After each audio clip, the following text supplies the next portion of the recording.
مفتی طارق مسعود کے بیانات کے لیے مفتی صاحب کے آفیشیل چینل مفتی طارق مسعود سپیچز کو سبسکرائب کریں۔ دنیا کس قدر دھوکے میں ہے اس کی میں آپ کو ایک مثال سے سمجھاتا ہوں۔ میں نے کل انٹرنیٹ پر ایک ویڈیو دیکھی، آپ لوگ دماغ تو حاضر ہے نا سب کا ماشاءاللہ، شادیوں پر آخر میں آئیں گے ابھی، صبر کریں۔ بہت سے نوجوان شادیاں سننے کے لیے ہوئے کہ پتہ نہیں کیا لے کے بیٹھ گئے مفتی صاحب، تو ان کو میں رکھتا ہوں تاکہ آخر تک ان کی دلچسپی برقرار رہے، پھر دیکھیں گے مناسب سمجھیں گے ماحول ہے تو کر دیں گے، نہیں تو تاکہ آپ کی دلچسپی برقرار رہے۔ آپ نوجوان لوگ کہہ رہے ہیں کیا بورنگ ٹاپک لے کے مفتی صاحب بیٹھ گئے نا، تو آخر میں آؤں گا۔ ماں باپ بچوں کو پڑھا رہے ہوتے ہیں نا، بیٹا پہلے ٹیوشن پڑھ لو آخر میں ٹافی ملے گی آپ کو، تو بچہ اس حوالے سے اس لالچ میں پڑھ لیتا ہے، پھر بعض دفعہ وہ ٹافی نہیں ٹوپی ہوتی ہے، بعض دفعہ واقعی سچی مچی کی ٹافی ہوتی ہے۔ تو آپ لوگ تھوڑی دیر دلچسپی سے بات سن لیں۔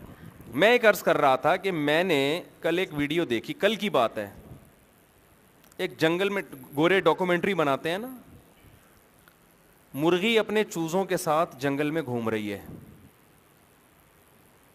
ایک باز یا شکرا آیا اس کے چوزوں کو اٹھانے کے لیے، بہت پاورفل ہوتا ہے وہ تو، مرغی کے مار کے برابر کر دے۔ مرغی اپنے بچوں کی خاطر جو اس باز سے لڑی ہے، وہ لڑائی کا منظر دیکھنے والا ہے، اور ایسے چیخ رہی ہے اپنے پروں کو پھیلا کے، اور اپنے سے کئی گنا زیادہ طاقتور دشمن سے ایسے لڑ رہی ہے کہ اپنے آپ کو موت کے منہ میں ڈالا ہوا ہے اس نے۔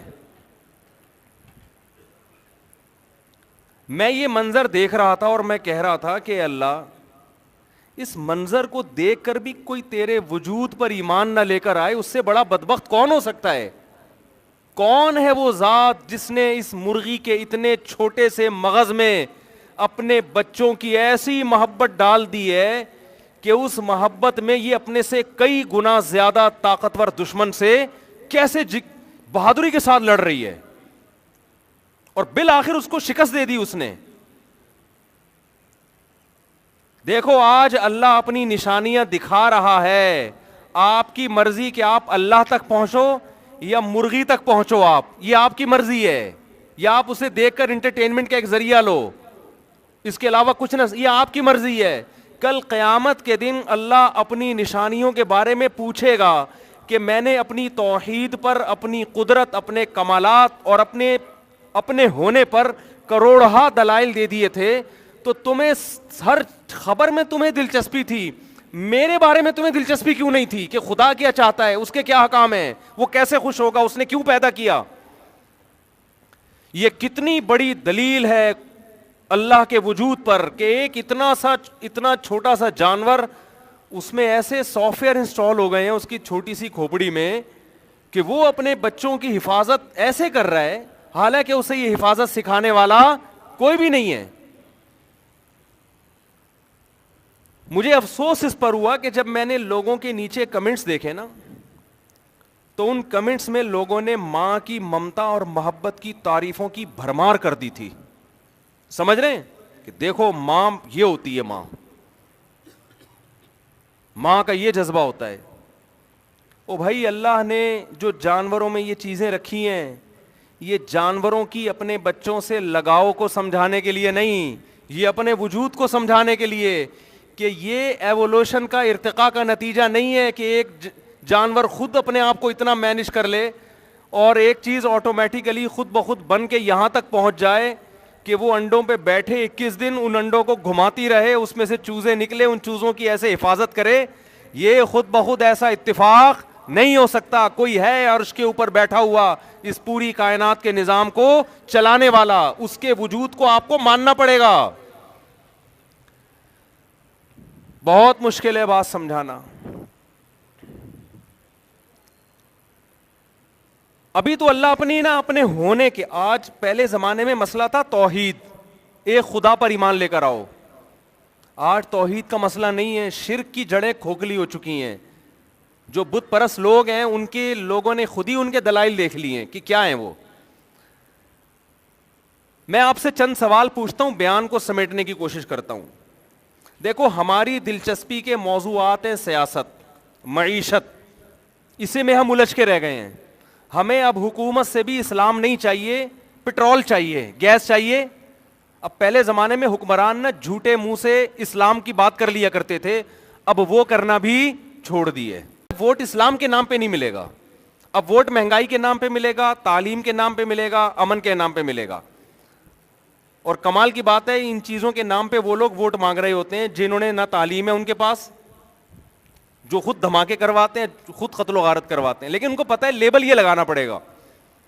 لیکن اب حکمرانوں نے بھی اسلام کی بات بولو چھوڑ دی. ان کو پتہ ہے اسلام کے نام پہ ووٹ نہیں ملے گا. اب لوگوں کے یہ مسائل ہی نہیں ہیں. ہر آدمی چاہتا ہے میرا پیٹ بھرا ہوا ہو, ہر آدمی چاہتا ہے میری صحت اچھی ہو, ہر آدمی چاہتا ہے میں لائف کو انجوائے کروں, میری لائف کی انجوائمنٹ میں کوئی رکاوٹ نہ ہو, عیش والی زندگی گزاروں میں. بھائی اللہ یہ نہیں چاہتے, خوب سمجھ لو, اللہ یہ نہیں چاہتے کہ ہر آدمی کا پیٹ بھرا ہوا ہو, ہر آدمی عیاشی کرے. اللہ ہم سے یہ, اگر اللہ یہ چاہتے تو رمضان کا مہینہ دیتے وہ ہم کو. کیا ہو گیا بھائی؟ ابے اگر اللہ یہ چاہتے ہم ہر وقت کھائیں پیئیں مستیاں ہوں لائف کو انجوائے کریں تو وہ رمضان کی ٹینشن جو بظاہر ٹینشن ہی ہے نا وہ کیوں دیتا ہمیں؟ آپ کہہ سکتے ہو اس سے صحت اچھی ہوتی ہے, اللہ نے رمضان صحت کے لیے نہیں دیا, وہ ہوتی ہے اچھی, وہ تو اسلام دین فطرت ہے, کوئی کام ایسا نہیں بتایا اس نے جو ہمارے لیے نقصان دہ ہو. لیکن اللہ نے ہمیں ٹینشن دی ہے صبح صادق سے لے کے غروب آفتاب تک, بھوکے پیاسے. اللہ اگر چاہتا کہ آپ لائف کو انجوائے کرو بس تو فجر کی نماز دیتا؟ ابے کتنی گہری نیند آ رہی ہوتی ہے اور اللہ نے مؤذن کو حکم دیا حی علی الصلاۃ کو, بول نکلو بستر چھوڑ کے کیا کرو, وضو کرو. شدید سردی میں بعض دفعہ غسل کرنا پڑتا ہے, سردی میں وضو کرنا پڑتا ہے, وضو کر کے نکلو مسجد میں آؤ, امام کے پیچھے کھڑے ہو اور نماز ادا کرو. یہ چیز انٹرٹینمنٹ ہے, یہ انٹرٹینمنٹ میں رکاوٹ ہے. پتہ نہیں کیا ہو گیا آپ لوگوں کے, ایسے بیٹھے ہوئے ہیں, ایسے بیٹھے ہوئے جیسے میں ٹی وی میں آ رہا ہوں. میں تو آپ کے سامنے بیٹھا ہوں بھائی, تھوڑا تو چہرے پہ کوئی رونق تو ہو, کو پتہ تو چلے آپ کی کھوپڑی میں بات آ رہی ہے. اللہ اگر یہ چاہتا کہ لائف کو انجوائے کرو جیسے کہ ہم یہ چاہتے ہیں, ہم میں سے ہر چیز چاہتا ہے یار مزے کی زندگی ہو, یار ٹینشن والی زندگی بالکل بھی نہیں چاہیے, مزے کی زندگی ہو, صبح کھائے پیے آدمی موج مستی کرے. وہ تھوڑی بہت جو ہم نے ٹینشن لی ہوئی ہے نا پڑھائی کی بزنس کی, وہ اس لیے کہ یہ ٹینشن نہ لیتے تو اس سے بڑی ٹینشن ہوتی, سمجھتے ہو؟ ایک آدمی صبح صبح دفتر جانے کی ٹینشن لے رہا ہے, وہ اس لیے تاکہ بڑی ٹینشن سے میری جان چھوٹ جائے. ورنہ اگر اس کو یہ پتا چل جائے کہ گھر بیٹھے بھی تجھے تنخواہ مل سکتی ہے تو کوئی پاگل صبح اٹھ کے تھوڑی گھر جائے گا, دفتر جائے گا, وہ تھوڑی جائے گا دفتر. ہماری نظر میں انٹرٹینمنٹ اور لذت بھری زندگی اس سے بڑی کامیابی کوئی نہیں ہے. لہذا ہم جس شخص کو صحت مند دیکھتے ہیں, جس شخص کو دولت مند دیکھتے ہیں, جس شخص کو دیکھتے ہیں شہرت زیادہ ہے, جس شخص کو دیکھتے ہیں کہ اس کی زندگی میں کوئی پریشانی نہیں ہے, ہم فوراً فیصلہ کرتے ہیں یہ کیا ہے, کامیاب انسان. دعا کرتے ہیں اللہ مجھے بھی اس جیسا کامیاب بنا دے. او بھائی اگر کامیابی کی ڈیفینیشن خدا کی نظر میں جس نے کائنات کو بنایا ہے یہ ڈیفینیشن ہوتی تو خدا کی قسم فرعون کروڑہ گنا زیادہ کامیاب اور موسیٰ علیہ السلام معاذ اللہ کروڑہ گنا ناکام تھے. پھر تو وہ دیکھو, یا تو قرآن کو چھوڑ دو, منافقت چھوڑ دو, یہ ٹوپیاں اتار کے رکھ دو, گورے بن جاؤ, انگریز بن جاؤ. یہ پتہ نہیں کیا ٹوپیاں شوپیاں پہن کے جمعے کی نماز پڑھنے آ جاتے ہیں, کچھ نماز پڑھنے آ جاتے ہیں. فالو آپ جب مغرب کو کر رہے ہو آپ کی نظر میں بھائی یہ کیا ایکو ہے, ایک بیان 10 دفعہ کیوں آ رہا ہے, آپ کی سمجھ میں آ رہا ہے؟ میری تو مجھے لگ رہا ہے میری آواز ریپیٹ ہو کے آ رہی ہے. آپ جب گورے کی زندگی کو کامیابی کا معیار سمجھتے ہو, جو کہ ہمارے لوگ سمجھتے ہیں, اوپر سے بولیں نہ بولیں, ہر آدمی کو وہیں کی نیشنلٹی چاہیے کہ نہیں چاہیے, لائف کو انجوائے. میں نے ایک صاحب کو کہا کہ آپ جس ملک میں جا رہے ہو آپ کے بچے کافر ہو جائیں گے وہاں پہ. کہہ رہے امن ہے, سکون ہے, قانون ہے, بچے کافر ہو جائیں تو ان کی صحت پہ کوئی فرق بولو نہیں پڑ رہا. کہہ رہے یار وہ تو ہر آدمی کا اپنا, جیسے اب اسٹائل بھی وہی ہوتا ہے گوروں والا, ایکچولی وہ ہر آدمی کا اپنا پرسنل مسئلہ ہے, وہ کرے نہیں کرے, ان کے معیار الگ ہیں بھائی, ہمارے الگ معیار ہیں. ابھی کچھ دن پہلے خبر آئی تھی کہ ایک انگریز کا جو بچہ ہے اس نے خبر چلائی کہ میرے ماں باپ نے آپس میں شادی کر لی ہے. بہت نیک ہیں بھائی, وہ بہت نیک لوگ ہیں جن کے پیرنٹس نے آپس میں شادی کر لی. یہ بہت غیرت مند گورا تھا, اس لیے کہ اس نے اپنی گرل فرینڈ سے وفا کی ہے.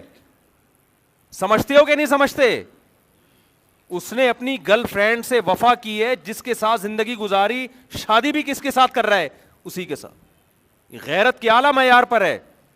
تبھی بچے خوش ہیں کہ ہمارے ابا الحمدللہ ہماری امی سے بولو شادی کر رہے ہیں. کلچر آپ کا بھی ادھر ہی جا رہا ہے. مسئلہ یہ ہے کہ ہم جو نماز پڑھ رہے ہیں, تھوڑا بہت ٹوپی شوپی پہن لیتے ہیں, یہ کلچر ہے ہمارا, یہ اسلام نہیں ہے. ہمارے یہاں میرج سسٹم تھوڑا بہت ہے, شادی وادی, کیونکہ کلچر کا حصہ ہے. کامیاب تو ہم انہی کو سمجھ رہے ہیں. تو میں کوشش کرتا ہوں تھوڑے وقت میں کھوپڑی میں کچھ بٹھا کے چلا جاؤں, الفاظ اللہ مجھے ایسے دے جو انسٹال ہو جائیں آپ کی کھوپڑی میں. معذرت, معزز حضرات بھی بیٹھے ہیں آپ کے سر مبارک میں. تو دیکھو اگر یہ کامیابی ہے نا, انٹرٹینمنٹ, لائف کو انجوائے, اور تو پھر قرآن حکم دیتا فجر کی نماز کا ہے بھائی, رمضان کے روزے کا حکم دیتا نہیں دیتا. وہ کہتے ہیں بھائی کھاؤ پیو موج مستی کرو, کامیابی اسی کا نام ہے. قرآن پھر حکم دیتا کہ نکاح کرو. نکاح کرنے میں ہے انجوائمنٹ یا گرل فرینڈ میں؟ گرل فرینڈ میں انٹرٹینمنٹ زیادہ ہے نا, مزے زیادہ ہیں. ابے نکاح میں تو ٹینشن ہے, بیوی آئے گی تو جہیز میں سالے بھی ملتے ہیں, ساس سسر بھی ملتے ہیں, وہ ان کی ٹینشن. تو لمبا ٹاپک ہے, اس پر تو میں بولتا رہتا ہوں. گرل فرینڈ میں بڑے مزے ہیں یار, دوستی لگاؤ, ڈیٹنگ پوائنٹ بناؤ, تھوڑا بہت ایزی لوڈ کرو, بیلنس ڈالو, مزے اڑاؤ, پھر دوسری ملی اس کو ریجیکٹ کرو, کسی اور سے کو پارٹنر بناؤ. لیکن اسلام آپ پہ کیا لگا رہا ہے؟ پابندیاں. نا نا نا نا, اتنی پابندیاں کہ نظر اٹھانے کی بھی اجازت, بولو نظر بھی نہیں اٹھا سکتے. یغضوا من ابصارہم, نا نا نا, ویڈیو دیکھنے کی بھی اجازت نہیں ہے. سمجھ رہے ہیں نا, آپ کی بس آپ کی بیوی ہے بس, تو لائف میں انٹرٹینمنٹ کہاں گئی؟ مزے تو ختم ہو گئے نا لائف کے. پھر اسلام یہ کہہ رہا ہے کہ آپ کا جو بوڑھے والد محترم ہیں, آپ نے ان کو گھر میں رکھنا ہے اور ان کے قدموں میں جنت, بولو, تلاش کر. اماں کو آپ نے گھر میں رکھنا ہے, بوڑھی ماں کے سامنے آپ کو اف کرنے کی بھی اجازت نہیں. یہ غیروں کے ٹکڑوں پہ نہیں پلے گی, یہ گورنمنٹ کے ٹکڑوں پہ نہیں پلے گی.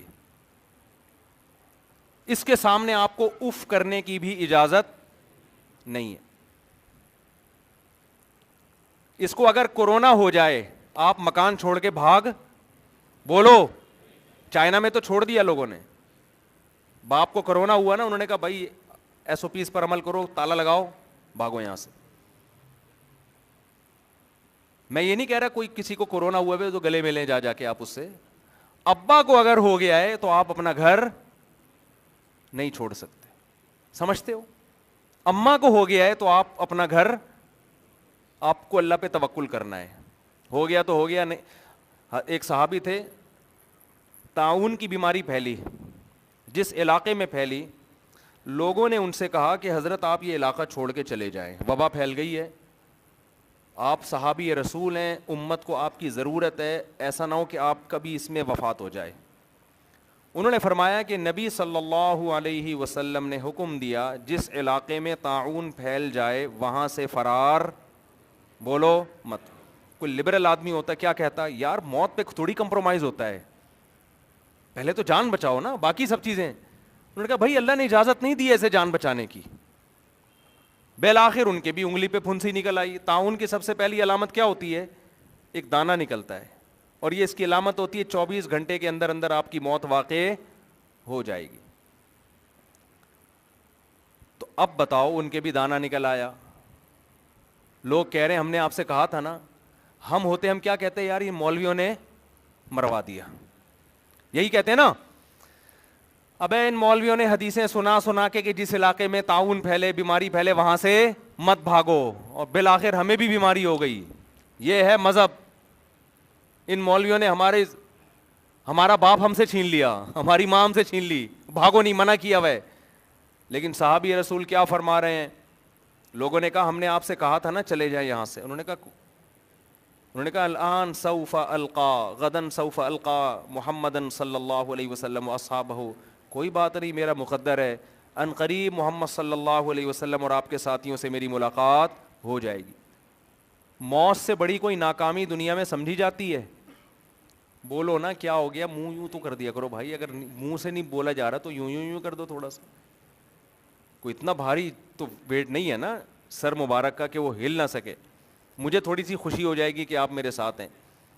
موت سے بڑی دنیا میں کوئی ناکامی نہیں ہے, لیکن وہ تو موت کے منہ میں جا رہے ہیں, کیونکہ نبی نے منع کیا جہاں وبا پھیلے اس علاقے کو چھوڑ کر جانے کی اجازت نہیں ہے, مرو جیو ان کے ساتھ. تو انٹرٹینمنٹ ہے کیا؟ کچھ بھی نہیں ہے. تو میں یہ عرض کر رہا ہوں کہ میرے بھائی آپ جس چیز کو کامیابی سمجھ رہے ہیں, میں اور آپ, کہ لائف خوشحال ہو, ہنسی خوشی زندگی ہو, پیٹرول سستا ہو, آپ کہ پیٹرول مہنگے کے فضائل سناؤ ان کو کہ پیٹرول تو میں سستا کروں گا نہیں, اب ان کو جا کے بتاؤ کہ پیٹرول سستا ہو, یہ اصل مسئلہ ہمارا نہیں ہے, اصل تو نماز روزہ ہے, تاکہ پیٹرول کو بھول جائیں گے. وہ دیں, آپ نے کوئی دھرنا دینا ہے, آپ نے احتجاج کرنا ہے, وہ آپ کا ہیڈیک ہے. میں یہ عرض کر رہا ہوں کہ اصل مسائل ہمارے یہ نہیں ہیں, اصل مسائل کچھ اور ہیں.